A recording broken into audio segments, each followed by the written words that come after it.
স্বামী বিবেকানন্দের এই ছবিটা দেখুন ১৮৯৩ সালের শিকাগো বক্তৃতার পর তোলা। আমাদের সবার কাছে খুব চেনা, তাই না? শক্তি আর জ্ঞানের এক জীবন্ত প্রতিমূর্তি, যাকে আমরা সবাই চিনি, সম্মান করি। কিন্তু এখানেই একটা বিরাট প্রশ্ন উঠে আসে, একটা রহস্য।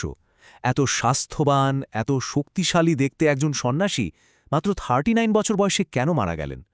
তার এই ছবির সাথে তার অকাল মৃত্যুর ব্যাপারটা কেমন যেন মেলে না, আর এই বিষয়টা নিয়ে খুব একটা কথাও বলা হয় না। এর উত্তরটা জানেন কোথায় লুকিয়ে আছে? তার নিজেরই লেখা চিঠিতে। আজ আমরা যে গল্পটা জানব সেটা কোনো বানানো কথা নয়, একেবারে তার নিজের ব্যক্তিগত চিঠি থেকে নেওয়া, এমন এক কষ্টের সত্যি যা তিনি নিজেই লিখে রেখে গেছেন। চলুন এই রহস্যের গভীরে যাওয়া যাক, আর এর শুরুটা করতে হবে তার সেই বিশ্বজোড়া সাফল্যের ঠিক পর থেকে। ভাবতে অবাক লাগে, তাই না? বিদেশে যখন তার জয়জয়কার, তখন নিজের দেশেই তাকে বলা হচ্ছে প্রতারক। সাফল্যের পর যেখানে সমর্থন পাওয়ার কথা, সেখানে তিনি পেলেন শুধুই ঈর্ষা আর নোংরা অপবাদ। ঠিক যখন তার সবচেয়ে বেশি সমর্থনের প্রয়োজন ছিল, তখন তারই দেশের কিছু লোক তাকে ভণ্ড প্রমাণ করার জন্য উঠে পড়ে লেগেছিল। এই একটা লাইনেই যেন তার সব কষ্ট, সব যন্ত্রণা ধরা আছে।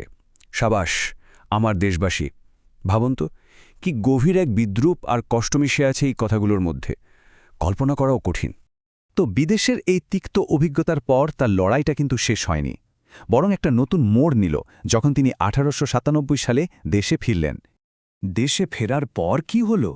বিশাল বিশাল শোভাযাত্রা, চারিদিকে ফুলের মালা, তাকে নিয়ে সে কি উন্মাদনা! কিন্তু আসল সত্যিটা ছিল একেবারে অন্যরকম।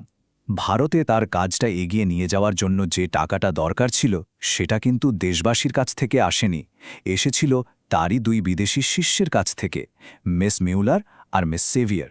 মানে ব্যাপারটা দাঁড়ালো এই যে দেশ তাকে নিয়ে প্রশংসা করেছে, উদযাপন করেছে, কিন্তু তার কাজটা চালিয়ে যাওয়ার জন্য যে আসল জিনিসটা দরকার, টাকা, সেটা দেয়নি। তবে বাইরের এই আঘাত, এই উপেক্ষাগুলো হয়তো কিছুই না। আসল আর সবচেয়ে গভীরতম ক্ষতটা তিনি পেয়েছিলেন তার নিজেরই খুব কাছের মানুষদের কাছ থেকে। একবার ভাবুন ঘটনাটা। ১৮৯৯ সাল তিনি তার বৃদ্ধা মায়ের জন্য একটা বাড়ি কিনবেন বলে ঠিক করলেন, নিজেরই দেশবাসীকে পুরো টাকাটাও দিয়ে দিলেন, আর তারপর তার সাথে হলো চরম বিশ্বাসঘাতকতা। তাকে সেই বাড়ির দখল আর দেয়া হলো না। যে মানুষটা গোটা পৃথিবীকে পথ দেখাচ্ছিলেন, তিনি তার নিজের মায়ের মাথার ওপর একটা ছাদ দিতে পারলেন না, কারণ যারা ঠকিয়েছিল তারা জানত একজন সন্ন্যাসী এসব নিয়ে আর কোর্ট কাচারি করতে যাবেন না। এই যে এত মানসিক চাপ, এত ব্যক্তিগত আঘাত, এগুলোর প্রভাব কি শুধু মনের উপরই পড়েছিল? না, এর ভয়ঙ্কর ছাপ পড়তে শুরু করেছিল তার শরীরেও।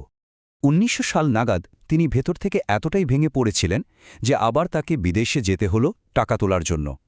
অবস্থা এতটাই খারাপ ছিল যে সেই অসুস্থ শরীর নিয়ে তিনি রোজ রাতে লেকচার দিতেন, শুধু দেশে ফেরার টিকিটের টাকাটা জোগাড় করার জন্য। আর স্বাভাবিকভাবেই শরীরটা আর পারছিল না, পুরোপুরি জবাব দিয়ে দিয়েছিল। কিন্তু তার শারীরিক কষ্টের আসল পরিমাণটা জানলে সত্যি অবাক হতে হয়। শুধু এই সংখ্যাটা দেখুন, ৩১। এই সংখ্যাটার পেছনের গল্পটা বলার আগে এর ওজনটা একবার অনুভব করার চেষ্টা করা যাক। হ্যাঁ, ঠিকই দেখছেন, তিনি একসাথে ৩১টারও বেশি বড় বড় রোগের সঙ্গে লড়ছিলেন। ভাবা যায়, মাইগ্রেন, হাঁপানি, ডায়াবেটিস, লিভারের সমস্যা, হার্টের সমস্যা, এই সব কিছু নিয়েই একজন মানুষ লড়ে যাচ্ছিলেন তার দেশের ভবিষ্যতের জন্য।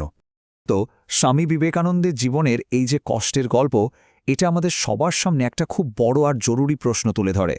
বিষয়টা আসলে খুব সহজ, কাউকে পূজা করাটা খুব সোজা, কিন্তু তার পাশে দাঁড়ানোটা ভীষণ কঠিন। আমরাও ঠিক তাই করেছি, তাকে ছবির ফ্রেমে বাঁধিয়ে দেবতা বানিয়ে দিয়েছি, কারণ তার আদর্শ মেনে চলার কঠিন দায়িত্বটা নেওয়ার থেকে পুজো করাটা অনেক সহজ।